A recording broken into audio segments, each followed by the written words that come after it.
Well, hello everyone and welcome to yet another Discussions with Dolf. And you won't be able to tell it from the scenery behind me because this could just about be anywhere in the world. But I am in fact in Malta today. Malta, you will recall, or at least long-term viewers of Discussions with Dolf will recall, because I've recorded a number of videos from Malta over the years. I tend to come here with some degree of regularity, and there are reasons for that which I don't know if we'll get time to go into today. But Malta is a tiny island. There's actually 3 islands, but the main island of Malta is about 30 kilometers across. In fact, you can hike it in a day. You can certainly cycle it twice in a day. It's not that big at all. And yet some of the richest history in the world is here. The oldest artifacts in the world come from Malta, and the entire capital city of Valletta, beautiful little capital city of Valletta, is a World Heritage Park. And a lot of that is because the island is basically made of limestone, a bit like what you see around here. In fact, you might see photos of people on the beaches of Malta, but the beaches are not like beaches anywhere else in the world. They're not made of sand, they're made of limestone, and it's this hard surface, and people put their towels on it and they lie down on it. You might say, well, that's not very soft, and you'd be absolutely right. It's not nearly as soft as lying on sand, but there are lots of advantages of the limestone beaches of Malta that you don't get from beaches that do have sand.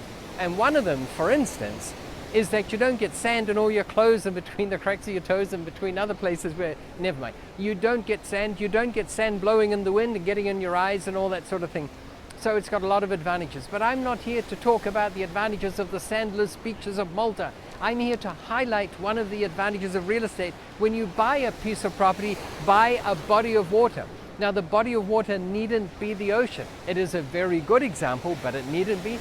It might be a lake, it might be a river. But it is true that real estate near a large body of water, whatever that body might be, tends to go up in value faster than a similar piece of real estate not by a similar body of water. And the reasons for it, of course, are very self-explanatory. They're very easy to follow.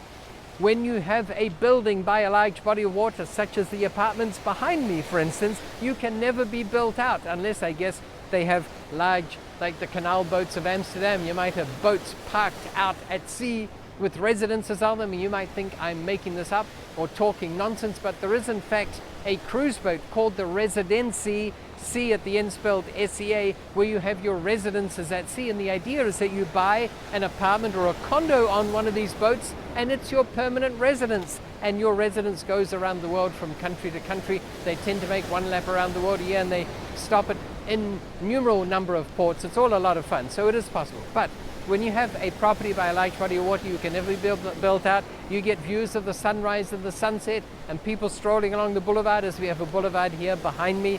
And there are tremendous advantages of being by a body of water. And that is why all over the world, almost without exception, the values of property by the ocean are higher than they are a little bit away from the ocean. In fact, in Australia, we have terminology. You've got a beachfront property, but that doesn't mean you can step from your veranda onto the beach. To qualify for that, the property is called absolute beachfront. And then when you get a bit further back, it's beachfront, and a bit further back, it's beach walking distance, then beach biking distance, then beach driving distance, and beach flying distance. And if you fly far enough, you're at Ayers Rock, which is kind of in the center of Australia, and you keep going, and you now get close to the other coast. Driving distance, biking distance, walking distance, beachfront properties, and then absolute beachfront properties.